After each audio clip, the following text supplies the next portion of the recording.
So are werewolves just a Hollywood creation, or do half-man, half-wolf creatures really exist? Now, tonight, we kick off our Conspiracy Theory Month series, which was a fan favorite during the old Hannity's America show. From aliens to buried treasure, every week for the rest of the month, we're going to tell you about some hair-raising stories. Now, our first takes us to a small town in southern Wisconsin, where some locals say that a man-wolf has been on the loose for over 20 years. All right, take a look. Werewolf, a mythological or folkloric human with the ability to morph into a wolf-like creature. Now, Hollywood has long portrayed the werewolf as a superhuman beast, transformed by the appearance of a full moon with extra human strength and senses far beyond normal men or wolves. But stories of werewolves have been around for centuries, and the tales of unexplained man-beasts roaming the night continue to this day. In fact, one of the tales takes roots just outside a small town of Elkhorn, Wisconsin. It begins on a quiet country road lined with old family farms, rolling pastures, and surrounding woods. In this quintessential American landscape lives a local legend the residents there call the Beast of Bray Road. Now, for over 20 years, the locals there have been telling stories of half-man, half-wolf creatures lurking in the woods of southern Wisconsin. And nobody knows more about this mysterious creature than Linda Godfrey. She is the author of The Beast of Bray Road and has been on the hunt for the elusive creature for 17 years. Well, back in 1991-92, I was a reporter for an area newspaper. And it came to my attention that people around the small city of Elkhorn, Wisconsin, were beginning to report to our county animal control officer that they were seeing a creature that they could best describe as a werewolf.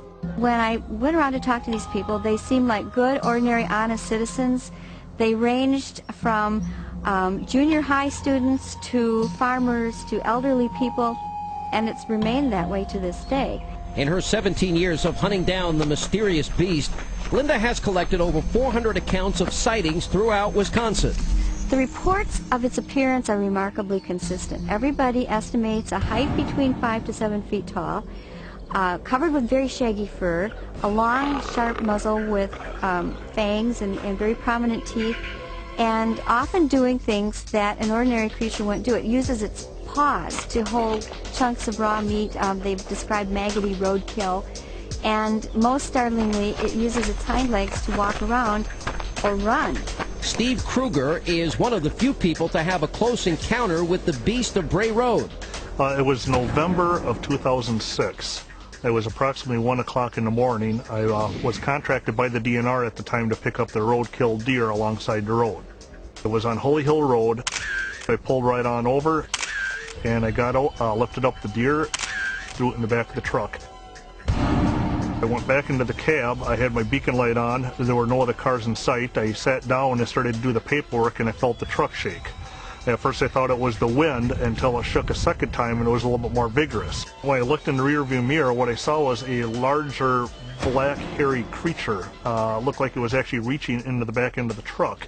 It looked like it was a body of a bear, but the head was a larger looking type of wolf head with a large muzzle on it, a longer muzzle, and it had pointy ears. At first, it didn't quite hit me right off the bat what it was that I was seeing. It startled me, but the minute I got a clearer look at it after a couple seconds, all I knew is that it was not something I've ever seen before. And I've seen pretty much, I thought, every type of animal that there was inside of the state of Wisconsin until that night. Tales of human shape shifting into animals dates back to Native American folklore. There are some really amazing connections that I've discovered between our local Native American lore and these, what I like to call man-wolf sightings. Many people don't know that Wisconsin has most of the animal-shaped ancient effigy mounds in the world, right here in our state. And the ones that are shaped with a long tail that are actually called water spirits by the Native Americans, I found that a map of those localities overlaps almost exactly with hotspots of man-wolf sightings. Katie Zahn of Janesville, Wisconsin, also witnessed the man-wolf in Western Rock County. It was July 2004. Me and 3 of my friends were out in a field and just having a good time, messing around. And we heard some noises off in the field a couple hundred yards away.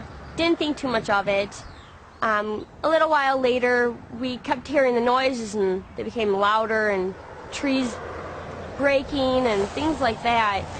We tried to ignore it, but we soon found out that it was a bad idea. We saw a creature 7-8 feet tall, and it was coming towards us. The creature it stood like a human and acted as a human would, but it looked like a dog or a wolf. We were completely surprised. We had no idea what was going on. We ran back to our car as fast as we could and drove away. Although Bray Road was the original site of the first reported flap of sightings, really this creature has been seen everywhere. Sightings of similar half-man, half-beast have also been recorded in northern Michigan. There, the beast is known as the Michigan Dogman. Some say the most compelling piece of evidence of the existence of the Michigan Dogman turned up about 5 years ago and is known as the Gable Film. Now, this video apparently shows what some say is the Dogman. The exact origin of this tape still remains a mystery, but experts say that it was shot in the early 1970s. The Gable Film has never officially been proven authentic or a hoax, so the stories of werewolves walking among us continue. Can the folklore be true? Do werewolves really exist? I was in total amazement. I had no idea what was going on. I was scared out of my mind. Or are these just tales from an overactive imagination? I really don't know if there's a way to actually convince someone what it is that I personally saw. What I saw is what I saw. I don't know if it's a natural creature, a supernatural creature, or some kind of strange phenomena that we can't even comprehend. But what keeps me going after it is, why are all these hundreds of people seeing something that looks like a werewolf? I don't know what it is, but I hope someday to at least get an answer to that. Stories of the werewolf can be found as far back as history has been recorded. And as long as the beast of Bray Road lurks in the unsuspecting woods in southern Wisconsin, I guess the legend will continue. And that is